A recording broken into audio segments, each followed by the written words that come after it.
Welcome to KenleyCast, the only podcast for and about Kenley College that gets you extra credit in your history and media production courses. This is Eve, and today we are talking about the history of Kenley. Exciting stuff.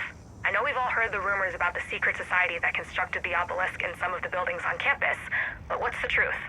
Well, our beloved General Kenley was a member of the Golden Architects. He was the original owner of this land, and he did decree that the college be founded so that an education in line with the core beliefs of the order could be established for Maryland men, and the reservoir be built to serve the moral, intellectual, and practical needs of Maryland. Like, this guy super had a savior complex. And I know it was normie for his time, but that's toad sexist now.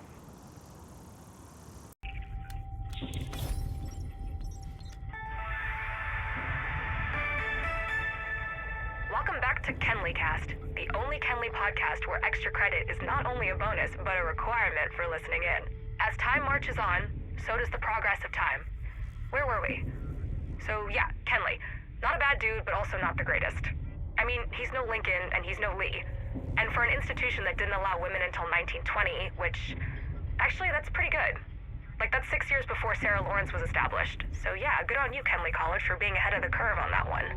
But yeah, the real reason they let women in wasn't because they were super progressive or anything. It's because they needed the money. World War I had totally ravaged the population, and there were not a lot of dudes looking to get their education when they were worried about starting families. And those who were dealing with PTSD and the influenza pandemic that wiped out a lot of potential student bodies. However, there were a lot of spinsters looking to make something of themselves, and Kenley capitalized on this new demand for higher learning for ladies. In order to go co-ed, 2 additional dorms were built to house the new students. I mean, it was the roaring 20s, but it was still the 20s and way before the sexual revolution was even a thing. And it took another 37 years for Kenley to be like, no, we don't want to be associated with that creepy-ass secret society BS anymore. They wanted to appear more modern and liberal and tried to rebrand the college as a bastion for free thinkers and exploration. But there is still some really jacked up shit in the student code of conduct. If you haven't seen the original charter and code of conduct shit, you should check it out in the library special collection. It's creepy as fuck. I mean, there's a section on how Puerto Rican you can be to be a member. What?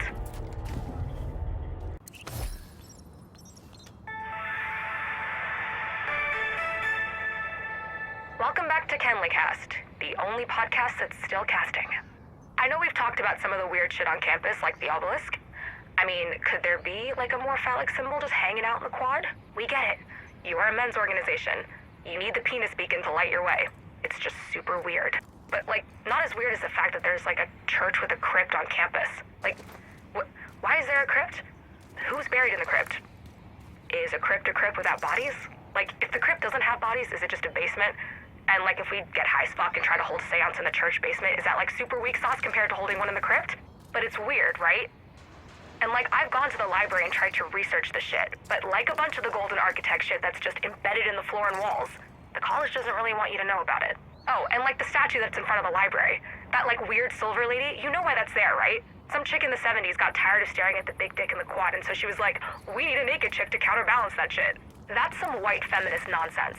Not to body shame or whatevs, but just throwing a naked silver lady that blinds the fuck out of you on sunny days in front of the library does not offset the huge marble dong that you can see from space. And I swear to God, sometimes if the angle is right, that obelisk is right between her tits and she's grabbing it, and the mirror reflection titty fucking thing is so not what the artist intended. I probably shouldn't smoke and then record this podcast. Good thing this shit's not live.